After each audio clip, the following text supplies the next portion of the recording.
to come help us celebrate the marriage of Larissa and Nathan. I know that many of you have come a great distance, and we certainly appreciate all the sacrifices you made to be here with us today. As I was first preparing my speech, I just kept thinking to myself, man, I can't believe Larissa's getting married in just 30 minutes. Just kidding, I actually prepared my speech. For those of you who don't know me, my name is Olivia, and I'm Larissa's youngest sister. Honestly, we didn't always get along while growing up, but despite that, we grew out of our differences for the most part.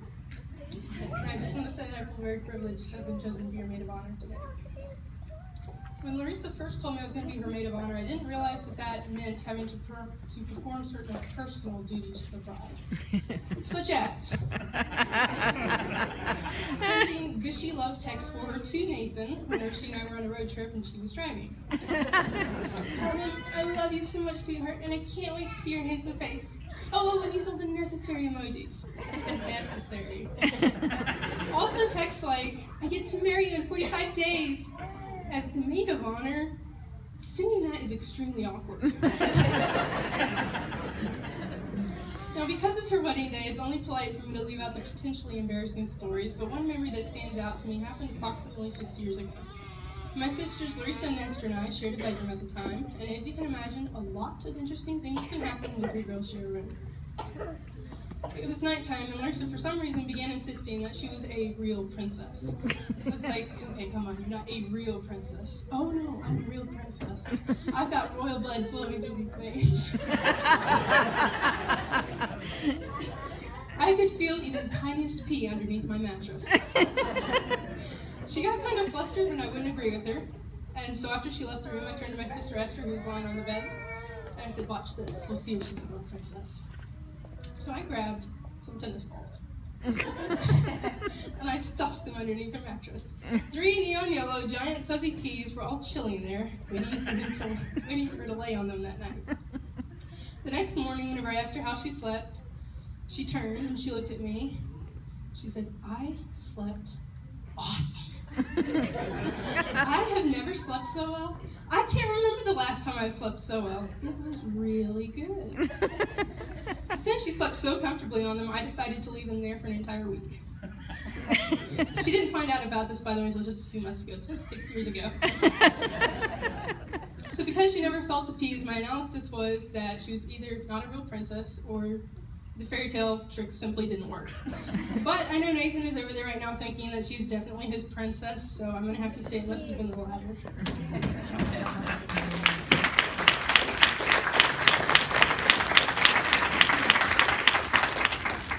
In case some of you don't know how Larissa and Nathan met, in the middle of 2014, Larissa had come to Esther and I and said, I don't know why, but Nathan Brandt just unfriended me on Facebook. I messaged him and he's acting like he doesn't know anything about it.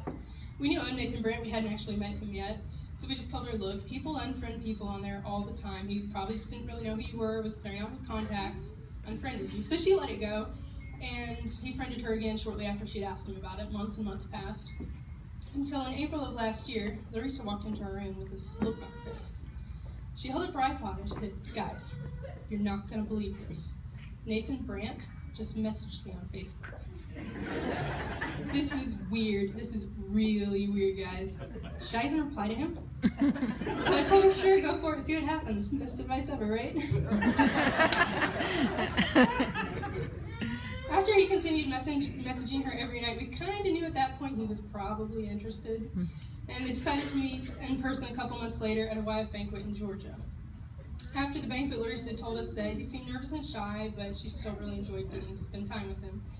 Nathan, on the other hand, had gone home, and whenever his mom asked him how things went, he said, oh, it was a disaster. She's never going to want to talk to me again. It couldn't have been that bad, she just married you.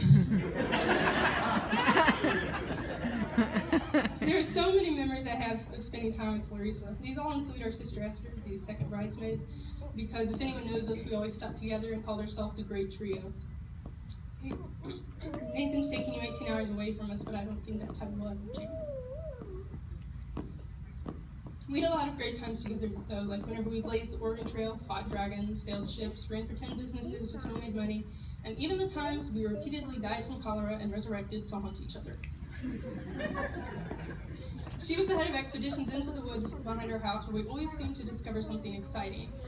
like the time she was in 5th grade and was sure that we had found a pirate buried at the edge of our woods. The three of us spent hours with paintbrushes and other various archaeological tools, painstakingly brushing away red clay to reveal the shape of a head, neck, and shoulders, which turned out to be more red clay. We were disappointed that it wasn't a pirate because that meant no treasure was buried nearby.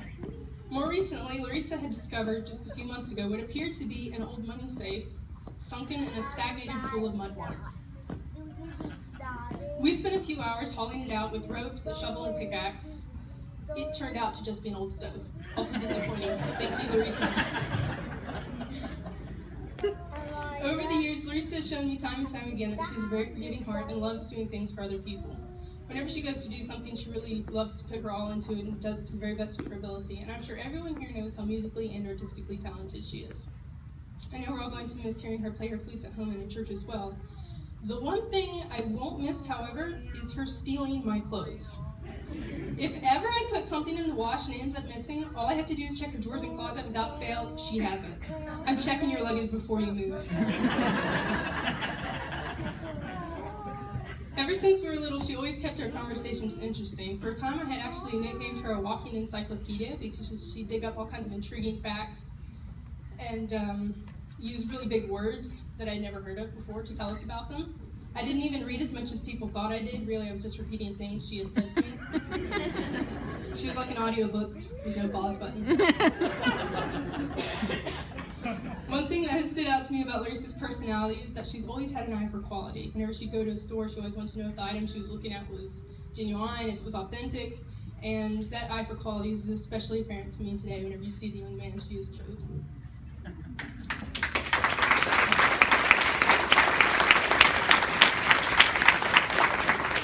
I really enjoyed all the times I got to spend around Nathan whenever he came to visit. There was not ever one time whenever I disliked anything about his personality or saw anything he did that seemed offhanded.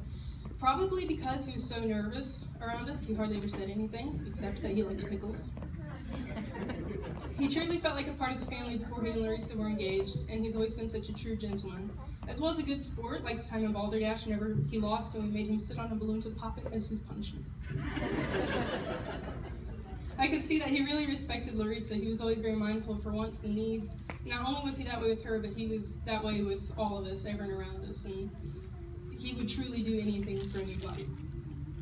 I'm so thrilled to have you as my brother-in-law. Ever since you had texted me, I knew when he was going to propose, by the way. I claim credit for them being together today. Ever since I knew he was planning on proposing, I kept thinking, man, I'm going to have the coolest brother-in-law ever.